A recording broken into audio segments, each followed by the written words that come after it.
ಈ ದೃಶ್ಯಗಳನ್ನು ನೀವು ಆಲ್ರೆಡಿ ನೋಡಿರಬಹುದು, ಸೋಷಿಯಲ್ ಮೀಡಿಯಾದಲ್ಲಿ ಆ್ಯಕ್ಟಿವ್ ಇದ್ದರೆ ಡೆಫಿನೆಟ್ಲಿ ನೋಡಿರ್ತೀರಿ. ಡೊನಾಲ್ಡ್ ಟ್ರಂಪು ಯುಕ್ರೇನಿನ ಅಧ್ಯಕ್ಷ ಝೆಲೆನ್ಸ್ಕಿ ಇಬ್ಬರು ಅಕ್ಕಪಕ್ಕ ಕೂತ್ಕೊಂಡಿದ್ದಾರೆ. ವೈಟ್ ಹೌಸ್ನಲ್ಲಾಗಿದ್ದಿದ್ದು. ಮಾಧ್ಯಮದ ಕ್ಯಾಮ್ರಾಗಳಿದಾವೆ ಮುಂದೆ. ಅವುಗಳ ಮುಂದೆ ಕದನ ವಿರಾಮಕ್ಕೆ ನೀವು ಒಪ್ಪಿಕೊಳ್ಳಬೇಕು ಅಂತ ಝೆಲೆನ್ಸ್ಕಿಗೆ ಡೊನಾಲ್ಡ್ ಟ್ರಂಪ್ ಪ್ರೆಷರೈಸ್ ಮಾಡ್ತಾ ಇರುವ ದೃಶ್ಯಗಳು. ಅಮೇರಿಕದ ಅಧ್ಯಕ್ಷರು, ಪಕ್ಕದಲ್ಲಿ ಉಪಾಧ್ಯಕ್ಷರಿದ್ದಾರೆ, ಇಬ್ಬರೂ ಸೇರ್ಕೊಂಡು ಒಂಥರ ಈ MBBS ಫಸ್ಟ್ ಸೆಮಿಸ್ಟರ್ ಹುಡುಗಂಗೆ ಸೀನಿಯರ್ಸ್ ಸೇರ್ಕೊಂಡು ರ್ಯಾಗಿಂಗ್ ಮಾಡ್ತಿದ್ದಾರೇನೋ ಅನ್ನೋವಂಥ ದೃಶ್ಯ ಇದು. ರ್ಯಾಗಿಂಗ್ ಮಾಡ್ದಂಗಿತ್ತಿದ್ದು. ವೈಟ್ ಹೌಸ್ನಲ್ಲಿ ಒಂದು ಓವಲ್ ರೂಮ್ ಅಂತ ಬರುತ್ತಿದ್ದು, ಅಲ್ಲಾಗಿದ್ದಿದ್ದು. ಒಂದು ಹಂತದಲ್ಲಿ ಎಷ್ಟು ಹೀಟೆಡ್ ಡಿಸ್ಕಷನ್ ಅಂದರೆ, ಝೆಲೆನ್ಸ್ಕಿ ಅಂತ ಕೂತ್ಕೊಂಡಿರೋದು ಸುಮ್ಮನೆ, ಬೇರೆ ಯಾರಾಗಿದ್ದರೆ ಎದ್ದು ನಿಂತು ಕಪಾಳ ಕೊಡ್ದು ಬಿಡ್ತಿದ್ರು. ಹಂಗೆ ಆ ಲೆವೆಲ್ಗೆ ಇನ್ನೇನು ಬಡದಾಟನೇ ಆಗಿಬಿಡುತ್ತೆ ಅನ್ನೋ ರೀತಿ ಇದ್ದಿತ್ತು. ಡೊನಾಲ್ಡ್ ಟ್ರಂಪ್ಗೆ ಶತಾಯಗತಾಯ ರಷ್ಯಾ ಯುಕ್ರೇನ್ ಯುದ್ಧ ನಿಲ್ಲಬೇಕು. ಜಾಗತಿಕ ಶಾಂತಿ ಕಾಪಾಡುವ ಉದ್ದೇಶವ ಬೇರೆ ಉದ್ದೇಶವ ಚರ್ಚೆ ಮಾಡೋಣ, ಅದನ್ನು ಒಟ್ಟಿನಲ್ಲಿ ನಿಲ್ಲಬೇಕು ಆ ಯುದ್ಧ. ಆ್ಯಕ್ಚುಲಿ ಅವರು ಎಲೆಕ್ಷನ್ ಪ್ರಚಾರದ ಸಂದರ್ಭದಲ್ಲೇ ಹೇಳ್ತಿದ್ರು, ನಾನು ಅಧ್ಯಕ್ಷನಾಗಿದ್ದರೆ ಈ ಯುದ್ಧ ಆಗೋದಕ್ಕೆ ಬಿಡ್ತಿರಲಿಲ್ಲ, ನಾನು ಅಧ್ಯಕ್ಷನಾದರೆ ಒಂದು ದಿವಸಕ್ಕೆ ಈ ಯುದ್ಧ ನಿಲ್ಲಿಸ್ತೀನಿ ಅಂತ. ಯುದ್ಧ ನಿಲ್ಲಿಸೋ ಪ್ರಯತ್ನದಲ್ಲಿದ್ದಾರೆ. ಬಟ್ ಆ ಪ್ರಯತ್ನ ಅದು ಹೆಂಗಿತ್ತಂದರೆ, ನಾನು ಅಮೇರಿಕದ ಅಧ್ಯಕ್ಷ, ಪ್ರಪಂಚದ ಅತ್ಯಂತ ಶ್ರೀಮಂತ ರಾಷ್ಟ್ರದ ನಾಯಕನಾಗಿ ಬಂದು ಕೂತ್ಕೊಂಡಿದ್ದೀನಿ, ಆಫ್ಟರ್ ಆಲ್ ನಿಮ್ಮದು ಯುಕ್ರೇನು, ನಾವು ಹೇಳ್ದಂಗೆ ಕೇಳಬೇಕು ಅನ್ನೋ ಹಂಗಿತ್ತದು. ಹಿಂದೆ ಬಿಸ್ನೆಸ್ ಲೆಕ್ಕಾಚಾರನೂ ಇದೆ ರೀ, ದುಡ್ಡಿನ ಲೆಕ್ಕಾಚಾರನೂ ಇದೆ. ಎರಡು ರಾಷ್ಟ್ರದ ಅಧ್ಯಕ್ಷರು ಕೂತ್ಕೊಂಡು ಮಾತುಕತೆ ಮಾಡ್ತಿದ್ದಾರೆ ಅನಿಸುತ್ತಾ ಅಲ್ಲಿ. ಅಮೇರಿಕದ ಅಧ್ಯಕ್ಷರು ಯುಕ್ರೇನಿನ ಅಧ್ಯಕ್ಷರಿಬ್ಬರ ಮಧ್ಯದ ಮಾತುಕತೆ ಅನಿಸುತ್ತಾ ಇದು. ಯುಕ್ರೇನಿನ ಅಧ್ಯಕ್ಷ ಇದ್ದಾರಲ್ಲ ಝೆಲೆನ್ಸ್ಕಿ, ಅವ್ರ ಹೆಸರು ವ್ಲಾದಿಮಿರ್ ಹಾಗೇನೋ ಬರುತ್ತದು. He was a stand up comedian. ಈ ಮಾತುಕತೆ ನೋಡ್ತಿದ್ರೆ ಯಾರು ಕಾಮಿಡಿಯನ್ ಆಗಿದ್ರು ಅಂತ ಡೌಟ್ ಬರೋ ಹಂಗಿದೆ ಇದು. ಅಂದರೆ ಮಾತಿನಲ್ಲೇ ವ್ಯಂಗ್ಯ. I don't want seize fire ಅನ್ನೋದನ್ನು ಝೆಲೆನ್ಸ್ಕಿ ಹೆಂಗೆ ಹೇಳ್ತಾರೆ ಅನ್ನೋದನ್ನು ಟ್ರಂಪ್ ಹೇಳ್ತಾ ಇರೋದಿಲ್ಲಿ. ಕೆಲವು ವಿಷಯಗಳ ಬಗ್ಗೆ ಟ್ರಂಪ್ ಒಂದೊಂದು ಸಲ ಶಬಾಷ್ ಅನ್ನಿಸ್ತಾರೆ. ಡಿಸಿಷನ್ನಲ್ಲಿ ಆಚೆ ಈಚೆ ಇಲ್ಲ, ಗಡ್ಡು ಗೋಡೆ ಮೇಲೆ ದೀಪ ಇಟ್ಟಂಗೆ ಮಾತಾಡೋದಿಲ್ಲ, ಹಸಿ ಗೋಡೆಗೆ ಹರಳು ಹೊಡೆದಂಗೆ ಮಾತಾಡ್ತಾರೆ. ಬಟ್ ಇದು ಯಾಕೋ ಸ್ವಲ್ಪ ಜಾಸ್ತಿ ಆಗಲಿಲ್ವ ಇದು? ಅಮೇರಿಕದ್ದು 180 ಡಿಗ್ರಿ ಶಿಫ್ಟ್ ಆಗಿದೆ ವಿದೇಶಾಂಗ ನೀತಿ. ವಿದೇಶಾಂಗ ನೀತಿ ಅನ್ನೋದು ಇಟ್ಸ್ ಅ ಕಂಟಿನ್ಯೂಟಿ. ವಿದೇಶಾಂಗ ನೀತಿ, ಆರ್ಥಿಕ ನೀತಿ ಇವೆಲ್ಲ ಕಂಟಿನ್ಯೂಟಿಗಳು. ಒಂದು ಪಕ್ಷದ ಸರ್ಕಾರ ಹೋಗಿ ಇನ್ನೊಂದು ಪಕ್ಷದ ಸರ್ಕಾರ ಬಂತು ಅಂದ್ಕೊಂಡು ಪೂರ್ತಿ ಚೇಂಜ್ ಆಗಿಬಿಡೋದಿಲ್ಲ ಅವು. ಇದುವರೆಗೂ ಅಮೇರಿಕ ವರ್ಸಸ್ ರಷ್ಯಾ ಅಂತಿದೆಯಪ್ಪ. ಈಗ ಏಕಾಏಕಿ ಡೊನಾಲ್ಡ್ ಟ್ರಂಪ್ಗೂ ವ್ಲಾಡಿಮಿರ್ ಪುಟಿನ್ಗೂ ಮಧ್ಯದಲ್ಲಿ ಲವಿಡವಿ ಶುರುವಾದಂಗೆ ಆಗ್ಬಿಟ್ಟಿದೆ. ಲವಿಡವಿ. ಹಿಂದೆ ಭಾರತದಲ್ಲಿ ಹಿಂದಿ ಚೀನಿ ಬಾಯಿ ಅಂತಿತ್ತಲ್ಲ, ಈಗ ಎಲ್ಲಿ ಅಮೇರಿಕ ರಷ್ಯಾ ಬಾಯಿ ಆಗ್ಬಿಡ್ತಾವೇನೋ ಅನ್ನೋ ಅಷ್ಟು. ಅದಕ್ಕೆ ಯುಕ್ರೇನಿನ ಮೇಲೆ ಪ್ರೆಷರ್, ಯುದ್ಧ ನಿಲ್ಲಿಸಿ. ಯುಕ್ರೇನಿನ ಅಧ್ಯಕ್ಷರು ಅವ್ರದ್ದು ಪ್ರಶ್ನೆಗಳು ಅವ್ರದ್ದೇ ಇದ್ದಾವೆ. ಯಾವ ಟರ್ಮ್ ಮೇಲೆ ನಿಲ್ಲಿಸೋದು? ಟರ್ಮ್ ಬೇಕಲ್ಲ, ಒಂದು ಕಾಮನ್ ಬೇಸ್ ಅಂತ ಬರಬೇಕಲ್ಲ. 2014ರಲ್ಲೂ ಯುದ್ಧ ಆಯಿತು, ನಿಮ್ಮ ಮಾತು ಕೇಳ್ಕೊಂಡು ನಾವು ಹಿಂಸರಿದ್ವಿ. 2022 ಮತ್ತೆ ದಾಳಿ ಮಾಡಿದ್ರು. ಏನು ಮಾಡೋಕ್ಕಾಯಿತು? ಝೆಲೆನ್ಸ್ಕಿ ಪ್ರಶ್ನೆ ಅದು, ವಿಚ್ ಲುಕ್ಸ್ ವೆರಿ ನ್ಯಾಚುರಲ್ಲ, ತಾರ್ಕಿಕ ಅನ್ನಿಸ್ತಾ ಇದ್ದಾವೆ ಅವು. 3 ವರ್ಷ ಆಯ್ತು ಯುದ್ಧ ಶುರುವಾಗಿ. 2022 ಫೆಬ್ರವರಿಲಿ ಶುರುವಾಗಿರೋ ಯುದ್ಧ ಇದು. ನೆನಪಿದೆ ನಿಮಗೆಲ್ಲ. ಭಾರತೀಯ ಮಕ್ಕಳು ಮೆಡಿಕಲ್ ಓದೋದಕ್ಕೆ ಅಂತ ಯುಕ್ರೇನ್ಗೆ ಹೋಗಿ ಸಿಕ್ಕಾಕೊಂಡ್ಬಿಟ್ರು ಯುದ್ಧದಲ್ಲಿ. ಇದು 15 ದಿವಸದಲ್ಲಿ ಮುಗಿದೋಗುತ್ತೆ, 20 ದಿವಸದಲ್ಲಿ ಮುಗಿದೋಗುತ್ತೆ ಅನ್ನೋ ಹಂಗಿತ್ತು ಯುದ್ಧ. 3 ವರ್ಷ ಆಯಿತು. ರಾಣೆಬೆನ್ನೂರಿನ ಒಬ್ಬ ಹುಡುಗ ಕ್ರಾಸ್ ಫೈರಿಂಗ್ನಲ್ಲಿ ಸತ್ತೋಗಿದ್ದು ನೆನಪಿದೆ ನಿಮಗೆ. ಹೆಚ್ಚು ಕಡಿಮೆ 1,00,000 ಜನ ಯುಕ್ರೇನ್ನಲ್ಲಿ ಸತ್ತೋಗಿದ್ದಾರೆ. 1,20,000 ಜನ ರಷ್ಯಾದಲ್ಲಿ ಸತ್ತೋಗಿದ್ದಾರೆ.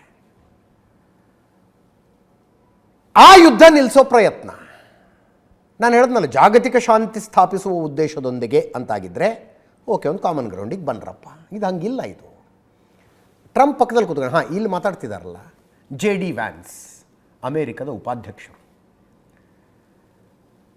ಈ ಮನುಷ್ಯ ನೋಡಿ, ನೀವು ದ್ವಿಪಕ್ಷೀಯ ಮಾತುಕತೆಗಳು, ಎರಡು ರಾಷ್ಟ್ರಗಳ ನಾಯಕರ ಮಾತುಕತೆಯಲ್ಲಿ ಒಂದು ಮಾತು ಬರುತ್ತೆ, ಒಂದು ಮಾತು ಹೋಗುತ್ತೆ. ಸಾಮಾನ್ಯವಾಗಿ ಇಂಥ ಮಾತುಕತೆಗಳು ಹೆಂಗಾಗ್ತವೆ, ಇವ್ರು ಬಂದು ಕೂತ್ಕೊಂಡು ಕೂಡಲೇ ಮೀಡಿಯಾದವ್ರನ್ನೆಲ್ಲ ಕರೀತಾರೆ, ಒಂದು ಫೋಟೋ ತೆಗಿತಾರೆ, ವೀಡಿಯೋ ಮಾಡ್ಕೋತಾರೆ, ಫೋಟೋ ಅಪಾರ್ಚುನಿಟಿ ಅಂತ ಆಗುತ್ತೆ. ಆಮೇಲೆ ಅವ್ರನ್ನೆಲ್ಲ ಹೊರಗೆ ಕಳಿಸ್ತಾರೆ, ಬಾಗಿಲು ಹಾಕ್ಕೊಂಡು ಮಾತಾಡ್ತಾರೆ.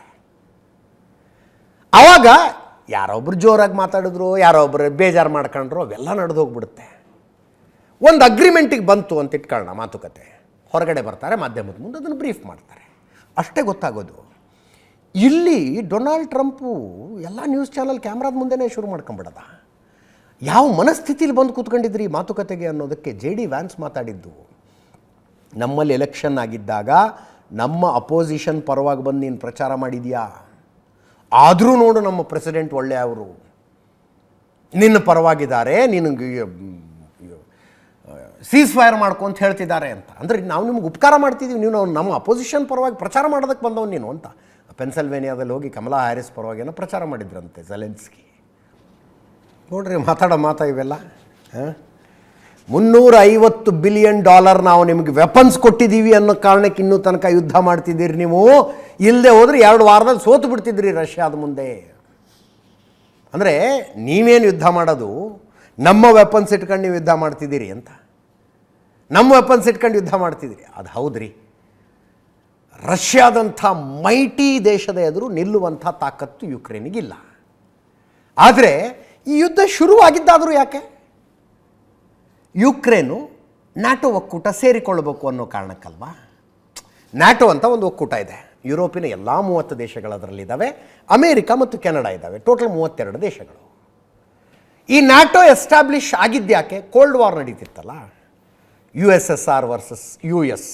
ಆ ಕೋಲ್ಡ್ ವಾರ್ ನಡೀತಾ ಇದ್ದ ಸಂದರ್ಭದಲ್ಲಿ ಆಗ ತುಂಬ ಶಕ್ತಿಶಾಲಿಯಾಗಿದ್ದ ರಷ್ಯನ್ ಒಕ್ಕೂಟದ ವಿರುದ್ಧ ಒಂದು ತಾಕತ್ತು ಬೇಕು ಅನ್ನೋ ಕಾರಣಕ್ಕೆ ನ್ಯಾಟೋ ಒಕ್ಕೂಟ ಅಂತ ರಚನೆ ಆಗಿತ್ತು. ಅದಾದಮೇಲೆ ದೇಶಗಳು ಸೇರ್ತಾ 32 ದೇಶಕ್ಕೆ ಬಂದು ನಿಂತಿದೆ. ಈಗ ಆ ನ್ಯಾಟೋ ಒಕ್ಕೂಟಕ್ಕೆ ಯುಕ್ರೇನನ್ನು ಸೇರಿಸಿಕೊಳ್ಳಬೇಕು ಅಂತ ಹೊರಟ್ರಿ ಇವರು ನ್ಯಾಟೋದವರು. ನೀವು ನಮ್ಮ ಜೊತೆಗಿರಿ ಅಂತ. ನ್ಯಾಟೋ ಒಕ್ಕೂಟದಲ್ಲಿ ಒಂದು ದೇಶ ಸೇರ್ಕೊಂಡಿದೆ ಅಂದ್ರೆ ಅದರ ಅರ್ಥ ಏನು? ಆ ದೇಶದ ಮೇಲೆ ಯಾರಾದರೂ ಯುದ್ಧ ಮಾಡಿದ್ರೆ ಇಡೀ ನ್ಯಾಟೋದವ್ರು ಬಂದು ನಿಂತ್ಕೋತಾರೆ ಬೆಂಬಲಕ್ಕೆ. ಅವರು ವೆಪನ್ಸ್ ಕೊಡ್ತಾರೆ, ಅವರು ಮಿಲಿಟ್ರಿ ಕಳಿಸ್ತಾರೆ, ಎಲ್ಲ ಮಾಡ್ತಾರೆ. ಯುಕ್ರೇನಿಗೇನು, ನಾನು ನ್ಯಾಟೋ ಸೇರ್ಕೊಂಡ್ಬಿಟ್ರೆ ರಷ್ಯಾನ ಎದುರಿಸ್ಬೋದಲ್ಲ ಅಂತ.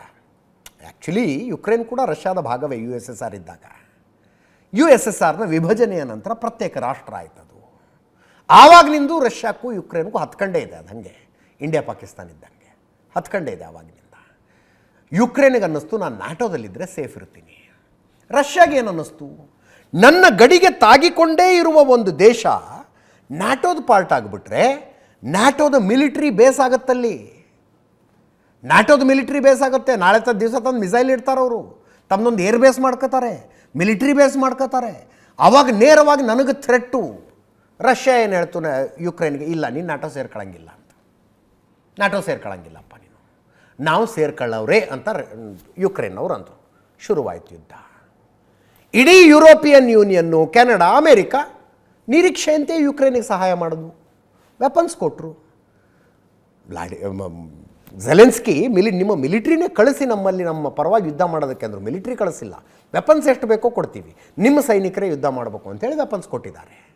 ಈಗ ಏನಾಗಿದೆ ಮಜಾ, ಟ್ರಂಪ್ ಹೇಳಿದ್ರಲ್ಲ $350 ಬಿಲಿಯನ್ ವೆಪನ್ಸ್ ಕೊಟ್ಟಿದ್ದೀವಿ ನಿಮಗೆ ಅಂತ. It comes somewhere around 30 lakh ಕೋಟಿ. 30 ಲಕ್ಷ ಕೋಟಿ. ಈಗಲೂ ಯುದ್ಧಕ್ಕೆ ಪರ್ ಡೇ ರಷ್ಯಾ 5,000 ಕೋಟಿ ಖರ್ಚು ಮಾಡ್ತಿದೆ. 3 ವರ್ಷದಿಂದ ಮಾಡ್ತಿದೆ, ಲೆಕ್ಕ ಹಾಕಳಿ. 1 ಕೋಟಿ ಯುಕ್ರೇನಿನ ಜನ ದೇಶ ಬಿಟ್ಟು ಹೋಗ್ಬಿಟ್ಟಿದ್ದಾರೆ, ಎಲ್ಲೆಲ್ಲೂ ಓಡೋಗ್ಬಿಟ್ಟಿದ್ದಾರೆ. 1 ಕೋಟಿ. ಒಂದು 25-26 ಲಕ್ಷ ಜನ ನಿರಾಶ್ರಿತರಾಗಿದ್ದಾರೆ ಅದೇ ದೇಶದೊಳಗೆ.